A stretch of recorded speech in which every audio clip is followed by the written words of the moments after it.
Welcome to the Inside Out podcast. I'm your host, JoJo, and this is where we will navigate the mess together.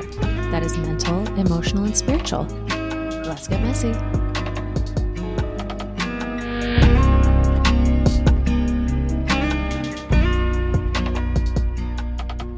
Hey everyone, welcome back. Hope you're having an amazing week. What a crazy transitional time.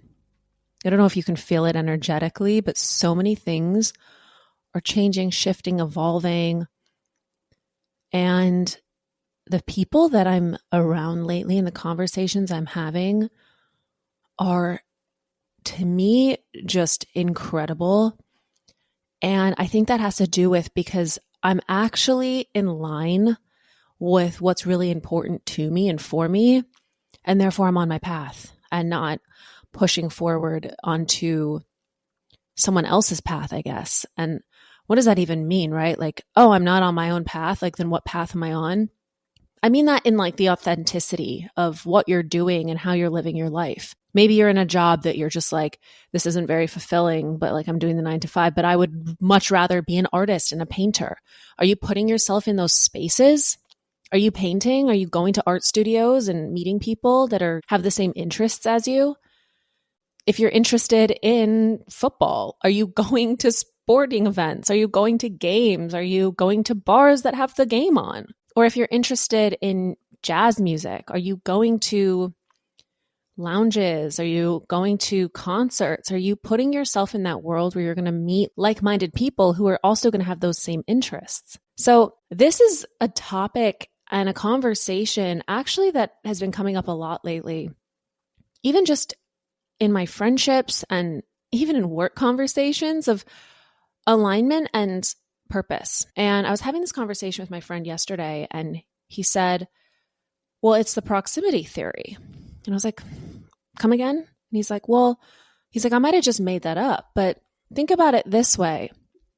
If you're putting yourself in places and doing things that you enjoy, you're going to find the people that enjoy those things too. I mean, that's just common sense, right? But I feel like so often we might be molding ourselves to whatever fitting in means to us, or trying to be a certain way or come off a certain way, instead of just naturally owning what we like and being aligned with that and on purpose with that, so that we can naturally just attract like-minded people who are walking on that same path.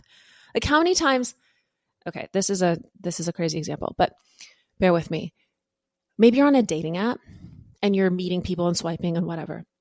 You meet someone and they, their app says like they work in finance, they do all these things, and maybe you work in fashion. You naturally probably would not have met in the real world, right? And now you're trying to take these two very separate worlds. And I'm not saying that you can't do this, but now you're trying to find commonality in something that's just so sparsely different. Like, why are you pushing yourself into a world? And that's not the greatest example, but maybe they like video games. I'm not sure. And you're just like a nature girl and like want to be outside, or a nature guy. You're not going to find people naturally. Can I even say that dating apps are natural? I don't think so. I think that's a very unnatural way. I think that's the way society has pushed us, and like, unfortunately, the way the world is going. Fortunately, unfortunately, I don't know. People meet and people fall in love and get married and have beautiful relationships. So that's amazing. But I don't think that's like making my point very strong here. So I guess ask yourself this question. Are you trying too hard to fit into someone else's orbit instead of just trusting the proximity effect and doing things that make you happy? Like, for instance, fashion. I work in fashion, right? That's just part of my life. Am I super passionate about it? Well, no. So me stepping outside of fashion and stepping into something that I'm actually interested in and passionate about is opening up doors and opportunities and pathways to connections and people that I never would have met or had access to. Because in the past, I was just down the fashion road and I wasn't inspired by that. I wasn't feeling like, yes, this is it. And now lately, because I'm actually pushing forward what's inspiring and meaningful to me and something that I really enjoy, the avenues that I'm falling into and the people and the conversations and everything that's unfolding is almost like unbelievable and miraculous because it's so in line with me rather than me trying to force myself to be in another path. So when you're living authentically in your lane, you meet people in that proximity lane, whether it's mentally someone who's aligned with you, emotionally that you're on the same page, or spiritually, like you're just putting yourself in those places. I think the minute that we really just come back to self and ask ourselves those questions of like what's important to us and living from that place truthfully, there's going to be a lot more ease and flow because you're not going to be putting yourself in situations or meeting people that aren't aligned with you. And the world is going to get a lot simpler and probably smaller, but you're going to actually start connecting truthfully with the right people. If you want to be around spiritually minded people, probably going to a bar is not going to be where you find them on a Friday night. It's probably going to be at a Shabbat dinner or a spiritual center or a retreat or something in those lines. And maybe all of your friends are the type of people that are like, well, we're just going to get drunk on this weekend. That's great. That's fine. But if that's not truthful to you and like what you really want in this life, you get one life. And if you're not conscious of the choices that you're making, you're going to wake up one day down someone else's path and realize that's not the path you ever intentionally wanted to be on. And therefore, you're so far off of where you actually want to go. And I think it's so important, the energies and the people that we surround ourselves with and the intention that we put into that, whether it's friendships, romantic partnerships, which I will say this until I'm blue in the face, the person you choose to spend your life with is the most important decision you will ever make in this entire lifetime. So don't rush into relationships. Don't rush into anything. Just be super conscious and specific, because I had this conversation the other day with someone and it really blew my mind. But he said, I will never hire someone unless I know their wife or their husband. And I said, why is that? Now, in my head, I have my own reasons of why, but I wanted to hear what he had to say. And he said, because there's someone in your ear every single night when you go home that's saying, you're not making enough money. You work too many hours. You fill in the blank. And he said, I'd never want to be competing with that. Because if that's the manipulative or manipulation that you're getting at home, nothing that I say or do or anything that I provide in this career sector is never going to be quote unquote enough. So if you are constantly not being supported or told that you're not making enough money, that's what you're going to believe. That's going to be the path that you're on. And no matter what you do, you're not going to, unless you get rid of the spouse, you're not really going to be able to truly find your voice, your path, your passion, your purpose. It's the same thing when you go to a networking event or staying at a hotel, for instance. This is a funny one, but I was going to stay at a specific hotel. I have a conference I have to go to soon. And the same person was talking to me and said, no, you're not. You're not staying at that hotel. And I said, why? And he said, do you think the people and the caliber of work that you're going to have and meet and the people that you'll have access to are going to be staying at that hotel? He's like, okay, I get it's like a little cheaper. Fine, cool. But what is it actually that you're looking for in this lifetime?